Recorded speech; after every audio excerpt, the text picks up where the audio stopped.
네, 여러분 안녕하세요. 오늘 우리나라 국내 증시가 정말 힘든 모습을 보여주고 있습니다. 여기 보시면은 오늘 코스피, 코스닥 현재 어떻게 흘러가고 있는지, 그리고 양 시장 모두 합해서 상승 종목은 몇 가지인지 이렇게 일목요연하게 볼 수 있는데요.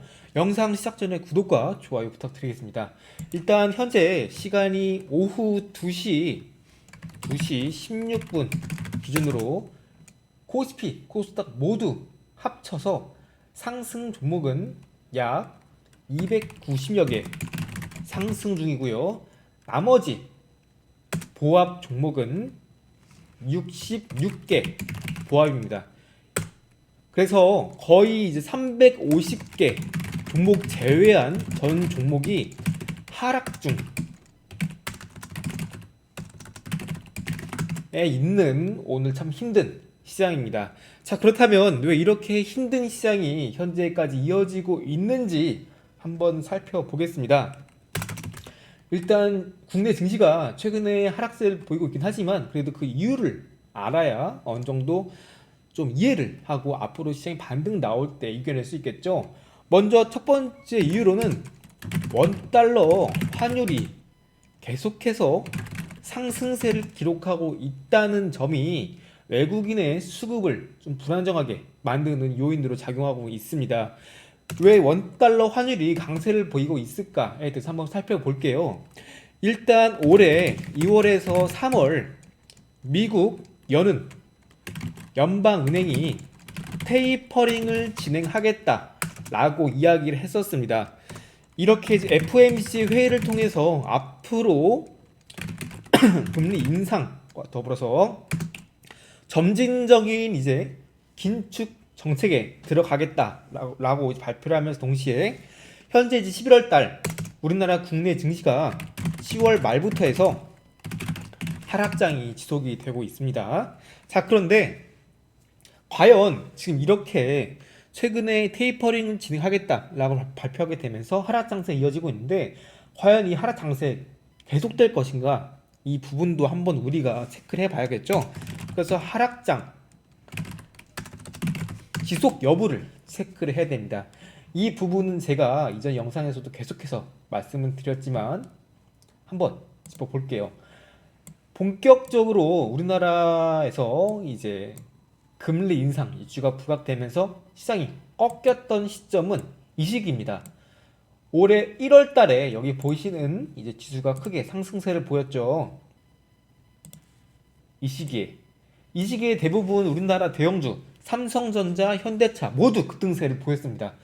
특히 대형주 중심으로 이제 수급이 집중되다 보니까 대형주만 올라가다 보니까 지수는 또 가파르게 상승을 했지만 반대로 중소형주는 부진한 시장이었습니다.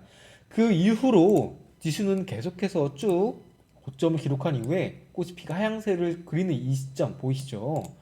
이 시점, 이 시점에는요, 이 시점부터 이제 본격적으로 금리 인상, 테이퍼링에 대한 이슈가 우리나라에서 본격적으로 대두되었던 시점입니다.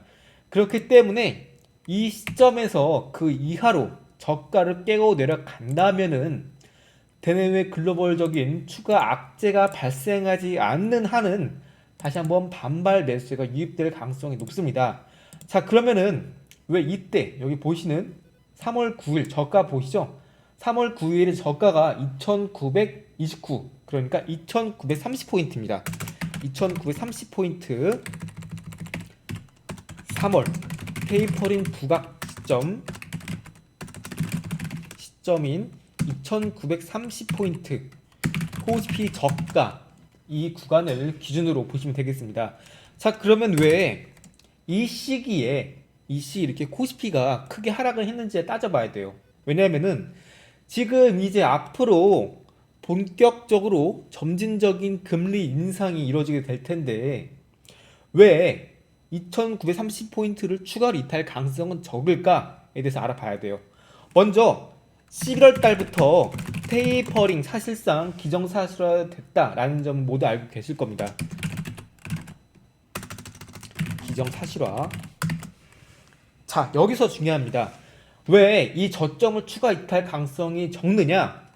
일단 앞으로 이제 시장에 뿌린 돈을 걷어들인다고 했을 때 금융시장의 충격 완화 목적으로 파월이 꾸준한 시장 안정화 목적의 채권 매입 자금은 점진적인 축소를 진행한다 라고 했지만, 자, 좀 알아보고 싶게 진행한다고 했지만 여전히 금융시장 내 통화 완화 정책은 당분간 유지된다라고 발표를 했습니다. 이 내용이 너무 어렵다 하시는 분들께 쉽게 말씀드리면은 11월 달부터 이제 본격적으로 이제 전 산업 전반적으로 변목 현상이 발생하고 있기 때문에 인플레이션이 장기화되고 있다라는 점 알고 계실 겁니다. 전날에 이제 미국 3대 지수도 이제 완전 하락세를 보인 이유도 이러한 인플레 장기화 다시 한번 부각되면서 하락세를 보인 것인데요.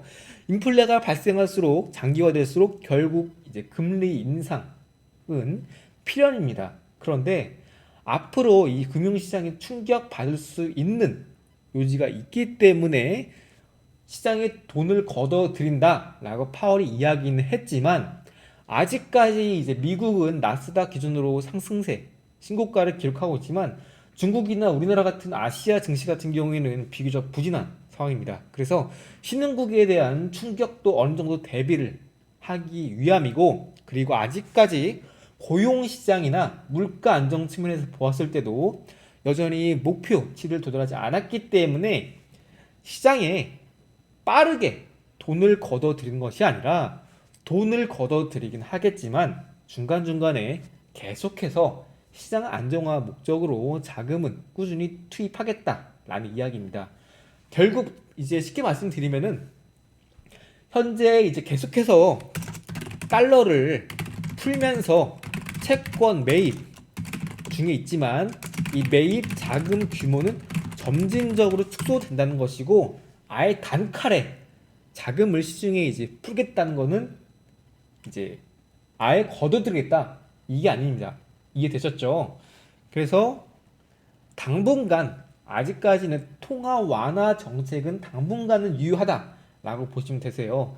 자, 그러면 이제 이야기가 길어졌는데, 이게 최근에 3월 달에 코스피가 저점 2930포인트를 찍은 거랑 무슨 상관이냐 라고 이야기를 하실 것 같아요.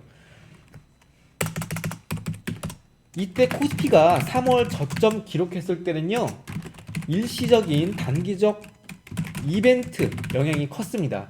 무슨 말이냐면은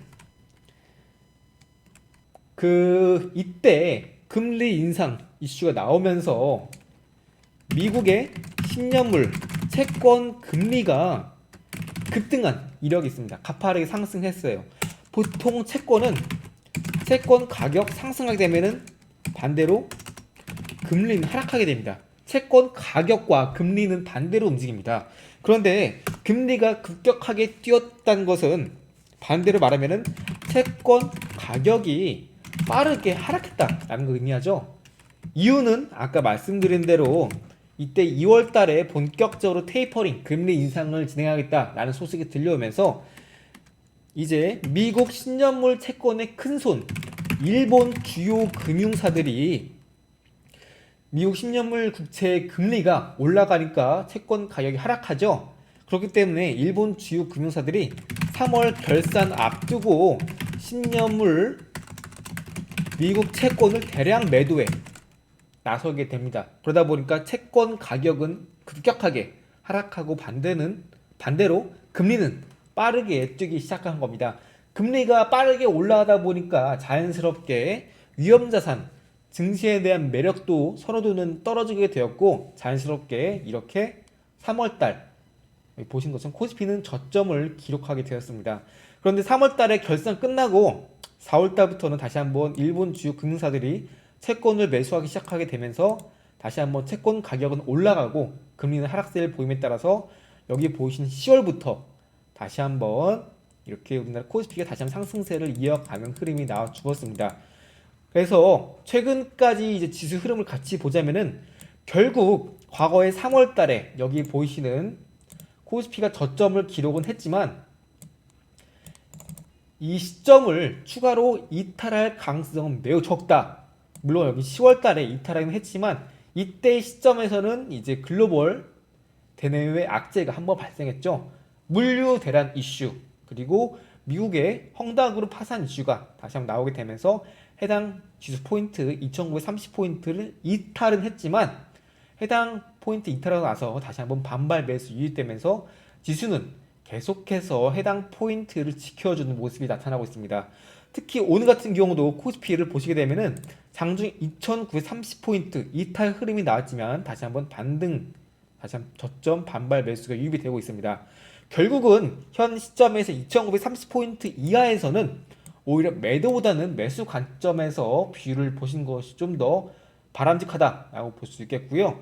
상반기 대비 하반기 경기 둔화 우려가 나타나고 있고 성장세가 지속할 수 있겠느냐에 대한 우려가 나타나고 있습니다.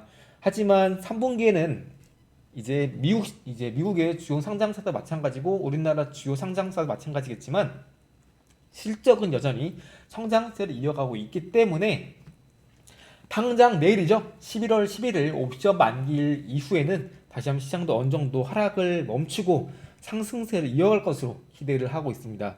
그래서 현재 시점에서 이 2930포인트 이탈하더라도 추가적인 대내외 악재가 발생하지 않는 한은 현재 시장에서 상승 방해 요인으로 작용하고 있는 물류 대란이나 아니면은 뭐 중국의 헝다그룹 파산 이슈 그리고 뭐 델타 변이 바이러스의 확산 등등 이런 것들은요 이미 시장에서 인지하고 있는 이슈이기 때문에 추가적인 악재로 작용하기보다는 다시 한번 상승세로 돌릴 가능성은 매우 높다라고 보고 있고요.